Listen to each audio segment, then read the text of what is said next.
عليكم ورحمة الله تعالى وبركاته. مرحبا بكم معايا في قناتي شيوات وفاء أميرة. فيديو جديد، وصفة جديدة. نتمنى تتبعوا الفيديو من الاول حتى الاخير. كما كتشوفوا وصفتنا اليوم دي تارتوليت. نبداو على بركة الله مع الطريقة والمقادير. بالنسبة للمقادير غادي نحتاجو 250 غرام ديال دقيق ابيض، واحد ساشي ديال الفاني، 125 غرام ديال الزبدة، واحد البيضة، وقريصه ديال الملح، واحد المعلقه ديال السكر كلاصي اللي درتها في الدقيق. كناخذوا الفاني مع الدقيق، غادي نضيفوا ليه الزبده ونضيفوا شي قريصه الملحه، وغادي نحاول هذيك الزبده ندخلها مزيان في الدقيق غير بالاطراف ديال الاصابع وانا تنخلط حتى كيترمل ليا الدقيق.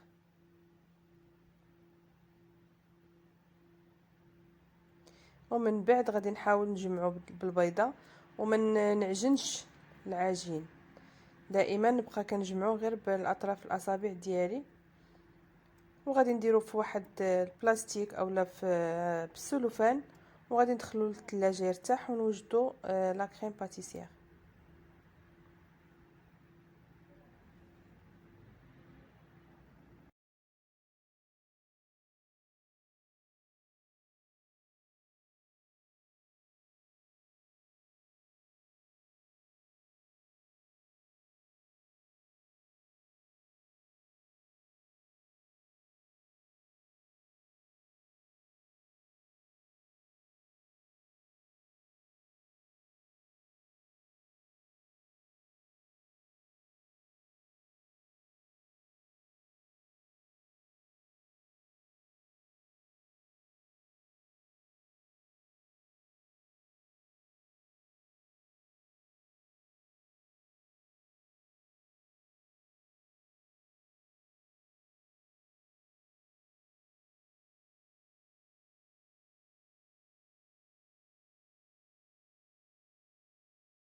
نحتاجو سيطرة الحليب، غنحتاجو 2 بيضات، 100 غرام السنيده، معلقه كبيره ديال بودغ باتيسير اولا مايزينا، معلقه صغيره ديال الزبده.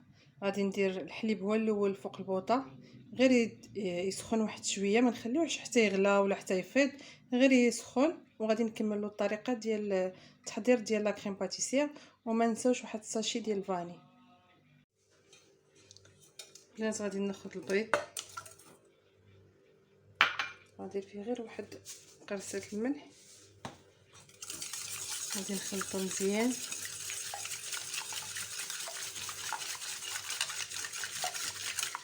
غنضيف ليه الفاني، تقدروا تعوضوه بقشره ديال الحامض اولا قشره ديال الليمون.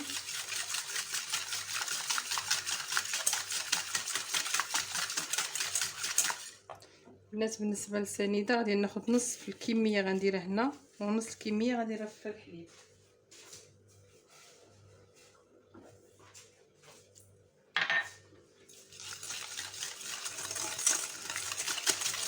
نخلط هاد صفار البيض مزيان.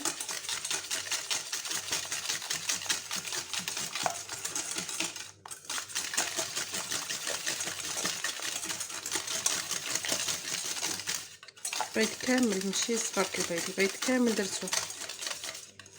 كتقدروا تخدموا حتى بصفارة البيض بوحدو في لاكريم باتيسير، كتقدروا ديروه بوحدو. ما بغيناش نضيعوا هذاك الابيض ديال البيض.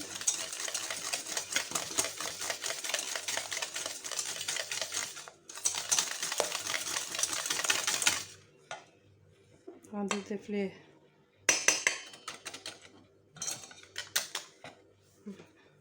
مايزينا اولا بودر باتيسير اللي عندكم.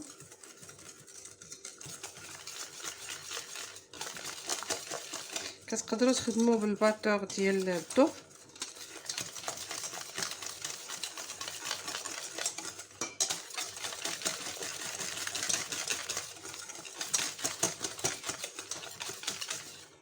كنخلطو مزيان.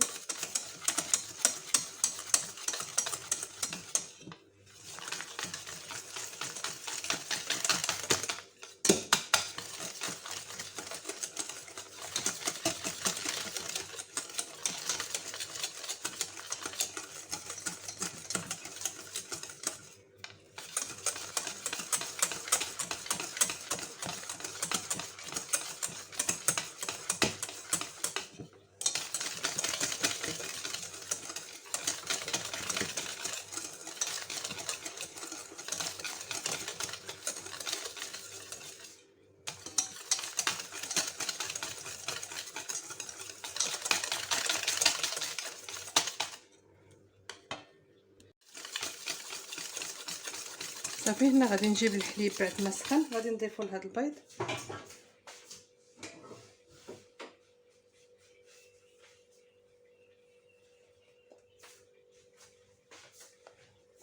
نضيف غير شويه وانا تنحرك باش هاد صفارة البيض ما يطيبش لينا.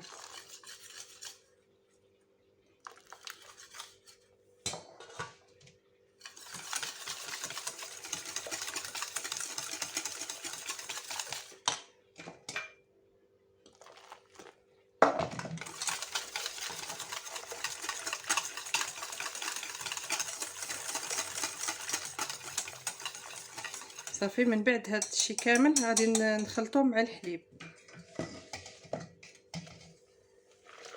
وانا كنخلط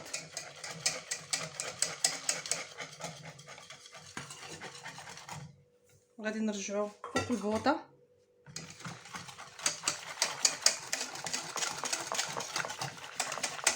ونبقى نحرك حتى يعقد لينا الخليط.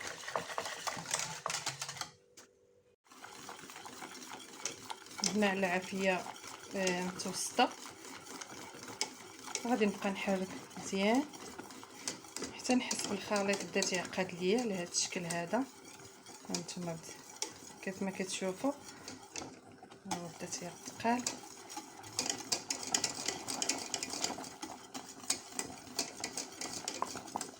كنبغيو نطفي عليه.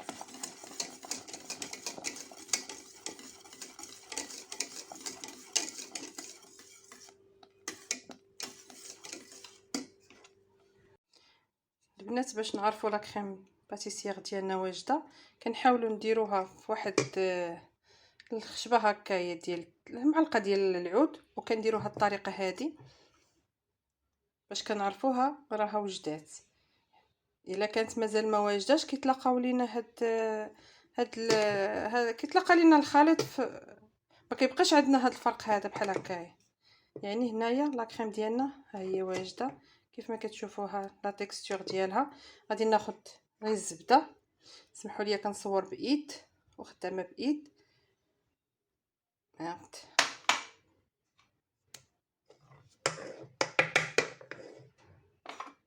غادي نخلط مزيان.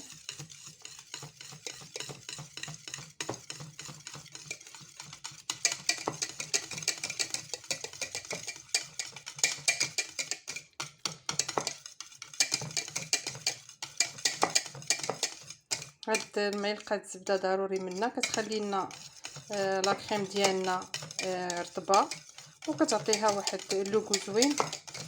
صافي هنا غادي نحيدها من هاد الكسرونه وغادي نخليها تبرد ونكملوا لي طارطوليت ديالنا.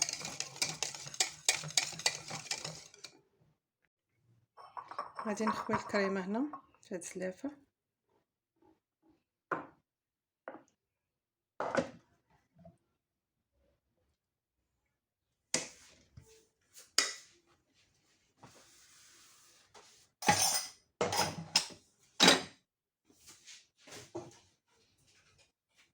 يا اما كتاخدوا واحد الطريف الزبده وتحاولوا تدوزوا على الوجه ديال الكريمه، يا اما كتاخدوا غير هكا السلوفان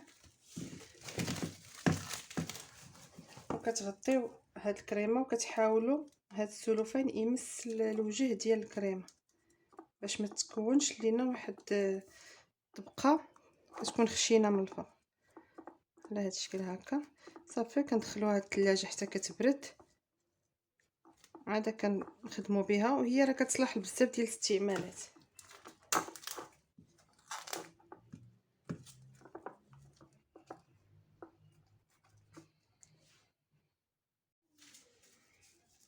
بعد ما ارتاح لي العجين غادي ناخذو، غادي نرش شويه ديال الدقيق وغادي نطلق بهذه الطريقه.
بعد ما طلقت العجين غادي نحاول نروليه على المدلك بهذه الطريقه هذه،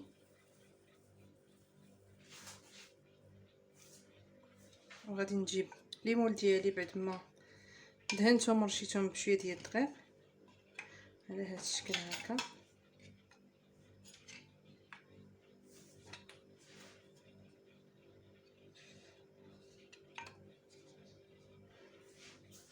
وغادي نحاول نلبسهم بهذا العجين بهذه الطريقه.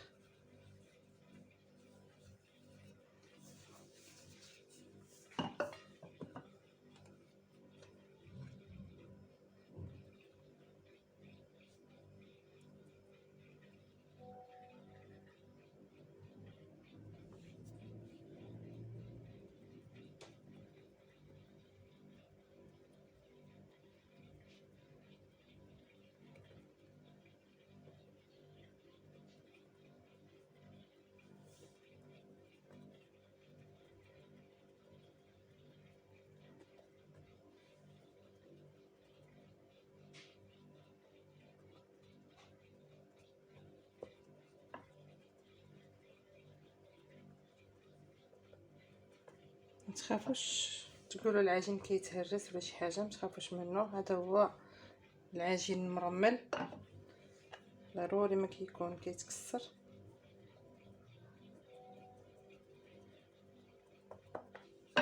غادي ناخذ مدلك وغادي ندوزو بهذه الطريقه هكا. صافي نحاول نعاود نقاد العجينه ديالي بهذه الطريقه هذه.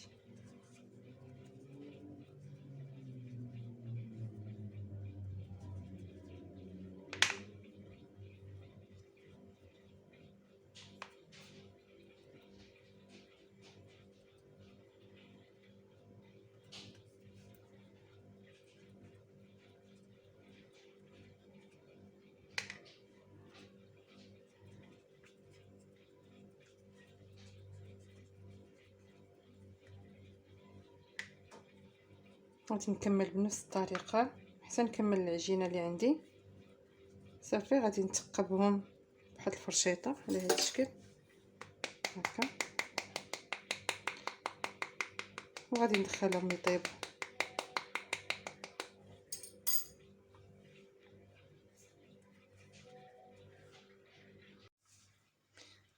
البنات بعد ما كملتهم كاملين هانتوما كيف ما كتشوفوا. بالنسبه للرابعه ديال الفورص هانتوما شوفوا شحال خرجت ليا من بياسه، ومازال بقى لي العجين. غير هو العجين ملي يبقى لكم حاولوا ما تعجنوش، كتهزوه بحال الشكل ديال لاباط فيتي، طريف فوق طريف هكا مسرح، وفي الاخر كتجمعوهم وديروهم هكا في السلوفان وتعاودوا ثاني تطلقوه. غادي ندخلهم دابا الفران حتى يطيبوا ونرجع معكم. لي فون ديال لي طاخ ديالنا بعد ما طابوا هانتوما كما كتشوفوا كيجيو على هذا الشكل. غادي نحاول نعمرهم بلا كريم باتيسير اللي وجدنا، ها هي. وهنايا عندي فواكه مشكله كيف ما كتشوفوا. غادي نحاول غير نقيها ونقطعها ونعمر هاد لي فون ديال لي طاخت. بلا خديت لابوش درت فيها لا كريم باتيسير، غادي نبدا نزينها بهاد الطريقه هذه.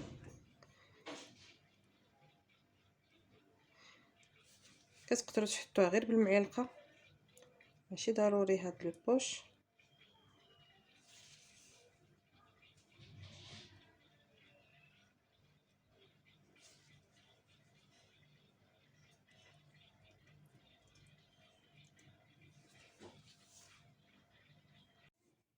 بعد ما كملت التعمار ديال لي فون ديال لي طاخت ب لا كريم باتيسير، غادي ناخذ هكا التيسير اللي عندي وندير تزيين على حساب الرغبه اللي بغيت وعلى حساب الفواكه اللي موجودين.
غادي نكمل بهذه الطريقه حتى كنكمل لي طاختولات اللي عندي كاملين.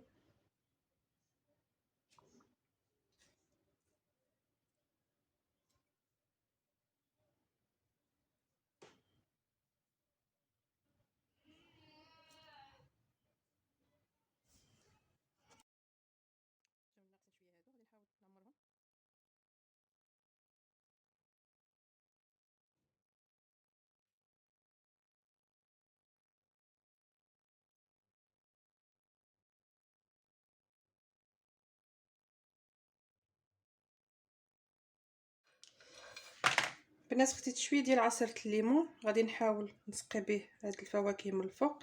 كتقدروا تعوضوه بالناباج، كتقدروا ديروا هاد العصير الليمون مع شويه ديال الفلو حتى كي يغلاو فوق البوطه، وكديروه فوق من هاد الفواكه هادو كيحتفظ عليهم وكيعطيهم هكا شويه ديال لابغيونس، وفي نفس الوقت كيعطي المذاق زوين.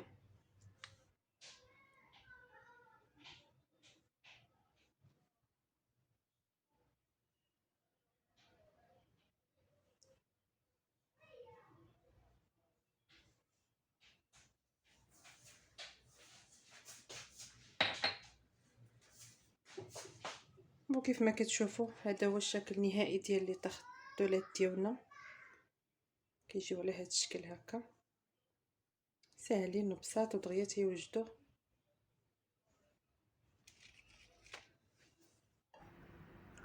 كنتمنى وصفات اليوم تكون عجباتكم وتجربوها، وما تنسوش تبارطاجيوها مع اهلكم واصدقاء ديالكم، ونتلاقاو فيديو جديد وصفه جديده باذن الله.